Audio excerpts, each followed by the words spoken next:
La prophétie suprême sur le jour de l'Éternel au point de vue du triage qui l'amènera au sein d'Israël lui-même. Il exercera à la fois une action distractive, verset 1, et vivifiante, verset 2. Le verset 3 réunit ces deux actes. Verset 1. Sous le premier rapport, c'est une fournaise qui consume. Comparez Malachie 3.2-3.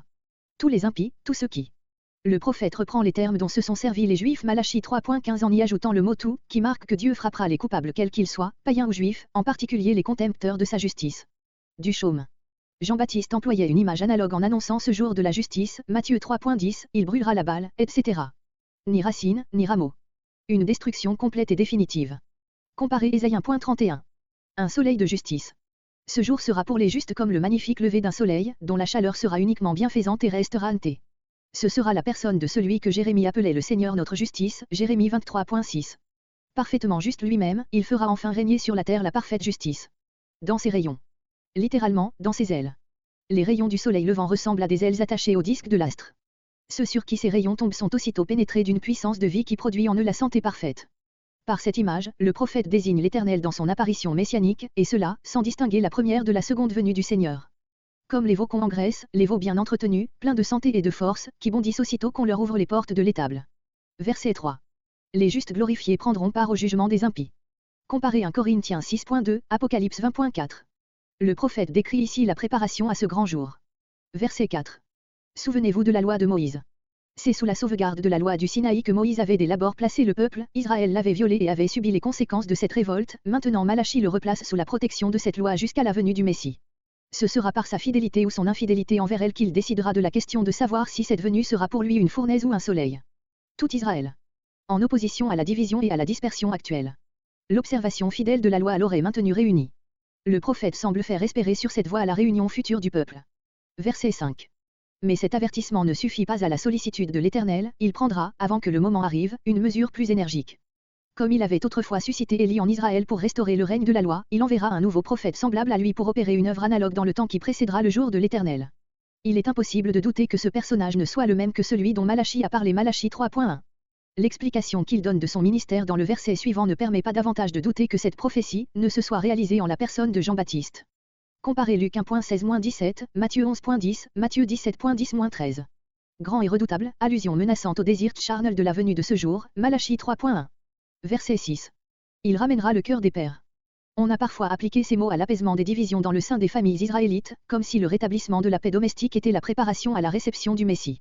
Mais il serait bien étrange qu'un fait si spécial fût l'objet de la dernière sommation de Dieu à son peuple, en vue du moment où il va paraître, et rien absolument, dans le ministère de Jean-Baptiste, ne justifie une pareille application. Ce qui séparait Israël de son Dieu, c'était le formalisme, le culte purement extérieur et l'orgueil national dont ce culte était l'aliment, et c'était en cela que consistait essentiellement la différence avec le sentiment qui avait animé les pères du peuple, les patriarches, dont le cœur était rempli d'une vraie crainte et d'un sincère amour de Dieu. Un abîme séparait ainsi les pères d'avec les descendants, à tel point que les premiers rougissaient à la vue de ces derniers. Comparez Ésaïe 29.22, Ésaïe 53.6. Cet abîme, le précurseur du Messie doit chercher à le combler en ramenant le cœur des fils à la sincère piété des pères et en faisant ainsi que le regard des pères puisse de nouveau reposer avec satisfaction sur leurs fils. Par ce retour du peuple à ses commandements, il le préparera à une glorieuse fin. De peur que je ne vienne. Cette expression signifie ici, comme vous ne voudriez pas que je vinsse.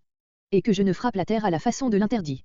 C'était ainsi que l'Éternel était venu contre les Cananéens, en les détruisant à la façon de l'interdit, par la main d'Israël lui-même. En exécutant ce châtiment, Israël avait prononcé sa propre sentence, s'il profanait à son tour la terre de Canaan. La première promesse de Dieu envers lui avait été de lui donner ce pays, la dernière menace est celle de le lui enlever, et c'est avec cette menace, la plus terrible de toutes, que le Dieu de l'Alliance prend congé de son ancien peuple et le laisse désormais marcher à la clarté des révélations qu'il a reçues. Conclusion sur Malachie. Malachie, le dernier prophète de l'Ancien Testament, se rapproche aussi le plus du Nouveau par les traits suivants. Nous surprenons pour la première fois, dans le tableau qu'il nous trace du peuple, cette double disposition, une présomptueuse satisfaction de lui-même et un mécontentement amer de la position inférieure où Dieu le laisse comparativement aux puissances païennes qui dominent sur lui. Ce sont là les germes de l'état moral qui se présentent à nous plus accentués dans le pharisaïsme du Nouveau Testament. Le second trait se lie étroitement au premier. Comme Ésaïe au chapitre 40 avait fait entendre que la venue glorieuse de Jéhovah serait précédée d'un messager qui inviterait le peuple à préparer la voie pour son Dieu, Malachie, à la vue des dispositions du peuple qui l'entoure, annonce d'une manière beaucoup plus précise et positive encore la nécessité d'un précurseur que le Seigneur, au moment de sa venue, enverra devant lui pour préparer le peuple à cette crise dernière et empêcher qu'elle n'aboutisse à sa ruine. Ce sera un nouvel Élie qui s'efforcera de convertir cet Israël extérieurement corrigé, mais intérieurement bouffi d'orgueil. Par cette prophétie le dernier prophète de l'Ancienne Alliance tend la main au premier prophète de la Nouvelle, Jean-Baptiste, par-dessus l'intervalle des 4 siècles qui les séparent. La conception du Messie lui-même atteint chez Malachie à la hauteur où nous la trouvons réalisée dans le Nouveau Testament. Les deux lignes, l'une ascendante, l'autre descendante, que nous remarquons dans la révélation prophétique relative à la personne du Messie, l'attente d'un fils de David élevé à l'état divin et celle de Jéhovah apparaissant lui-même ici-bas dans sa gloire, ces deux lignes, après s'être constamment rapprochées, s'unissent enfin complètement dans la prophétie de Malachie 3.1 et suivant. Ce que promet cet oracle trouve son pendant dans l'histoire par la venue de la parole faite chair. Conclusion sur les prophètes. Toute la révélation prophétique nous paraît dominée par les trois intuitions suivantes. Celle du règne de l'Éternel, qui, préparée par le jour où le jugement de l'Éternel, doit embrasser l'élite sanctifiée de tous les peuples. Celle du peuple de l'Éternel, choisi de Dieu avec la mission de préparer tous les autres à ce terme glorieux. Celle de l'envoyé de l'Éternel ou de l'Éternel lui-même venant comme Messie au sein de son peuple, afin d'y réaliser et par lui dans le monde, le règne de l'Éternel. Ces trois intuitions, étroitement liées, ne sont pas exposées systématiquement et d'après une marche suivie, dans les enseignements et les visions prophétiques. Chaque prophète en a contemplé une ou quelques faces, appropriées aux besoins de son temps et à ses propres prédispositions personnelles, sans qu'il soit possible d'établir entre ces révélations successives une gradation bien marquée. Il y a dans l'inspiration prophétique trop de spontanéité, pour que nous puissions en mesurer rationnellement le cours. Ce que nous pouvons constater, c'est le caractère complet et pleinement suffisant de cette révélation préparatoire. Mais on doit se demander par quelle raison ce jet si puissant, après avoir jailli d'une manière continue et abondante depuis le 9e jusqu'au 5e siècle avant notre ère, a tout à coup tari avec Malachie et n'a recommencé à jaillir que 4 siècles plus tard, à l'apparition de Jean-Baptiste. Cette cessation subite et tranchée avait déjà frappé les Juifs.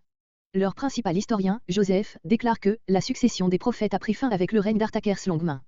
Plusieurs fois, il est fait allusion dans les livres des Maccabées au manque total de prophètes. L'on renvoie à la solution de certaines questions au moment où s'élèvera de nouveau un prophète de l'Éternel. Faudrait-il chercher la cause de ce phénomène dans l'affaiblissement de l'esprit théocratique et dans le déclin du zèle pour la cause de Jéhovah? Mais à aucune autre époque de son histoire le peuple israélite n'a montré un élan monothéiste plus ardent, un enthousiasme national plus victorieux qu'à l'époque des Maccabées. Ou bien l'histoire du peuple avait-elle perdu quelque chose de son mouvement et l'activité nationale ne trouvait-elle plus d'objets capables d'exciter vivement son intérêt? Mais c'était au contraire le moment où tombait la barrière qui avait jusque-là comme emprisonné ce peuple. À la suite des conquêtes du peuple grec, Israël envoyait ses colonies commerciales dans le monde entier et commençait à exercer sa suprématie religieuse sur tous les peuples du monde civilisé. Pourquoi donc plus d'envoyés directs de Dieu, soit pour appuyer le peuple dans sa grande lutte nationale en faveur de la croyance et du culte monothéiste contre le pouvoir politique païen qui avait juré sa ruine, soit pour diriger ce grand mouvement d'extension géographique et de conquête spirituelle qui ouvrait à Israël un tout nouvel avenir?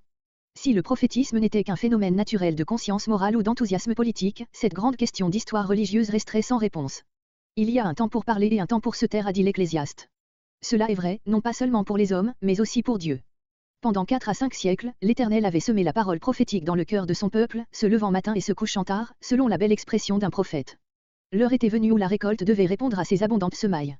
Après avoir reçu un riche talent de la main de son maître, le serviteur était maintenant appelé à le faire valoir. La tâche qui à cette époque commençait pour Israël, était double, c'était, en premier lieu, de s'approprier la révélation reçue et consignée dans les écrits destinés à en perpétuer la connaissance et de faire pénétrer cette lumière divine dans sa vie individuelle et collective, c'était, ensuite, de communiquer cette révélation au monde entier, en rendant témoignage devant tous les peuples au Dieu unique et saint et en répandant l'attente de celui qui devait apporter au monde, avec la révélation définitive, le salut divin. C'est ainsi que l'arbre, planté, cultivé, arrosé, aimé par les mains de Dieu, devait fructifier pour lui-même et pour le monde. Il n'avait, pour le moment du moins, plus rien à recevoir de nouveau, il ne lui restait qu'à laisser s'épanouir richement son dos. Cette tâche, Israël l'a-t-il remplie? Oui et non. Oui, puisqu'il s'assimila si bien le monothéisme, ce principe de sa vie nationale, que la persécution la plus violente ne parvint pas à l'en détacher. Oui encore, puisque, en se répandant chez tous les peuples, il devint leur apôtre et rassembla partout autour de lui ces groupes de prosélytes croyants qui ouvrirent bientôt la porte du monde des gentils aux prédicateurs du Christ. Mais, d'autre part, non, puisque cette double activité à l'intérieur et à l'extérieur fut pour Israël lui-même frappé de stérilité par l'orgueil pharisaïque et par le littéralisme rabbinique qui l'altéra et l'entrava. La tâche providentielle s'accomplit, mais comme en dépit de l'instrument choisi pour l'exécuter, et lorsque cet agent alla même jusqu'à se constituer en adversaire et que le moyen devint obstacle, il dut subir le rejet tragique, le chérem terrible, dont l'avait menacé le dernier prophète, dans sa dernière révélation, Malachie 4.6. Le porteur de la parole et de l'œuvre divine est tombé, mais la parole et l'œuvre sont demeurées. Ainsi s'explique et la période prophétique et la période dénuée de prophètes et le réveil enfin de la nouvelle période prophétique. L'histoire de la révélation chrétienne nous présente une marche analogue, d'abord le Christ avec la révélation apostolique, puis l'Église laissée à elle-même sous la direction de l'Esprit, avec la mission de conquérir le monde, enfin le retour du Christ. Ici, comme là, le Maître commence par venir et donner, puis il s'en va pour éprouver, enfin il revient et juge.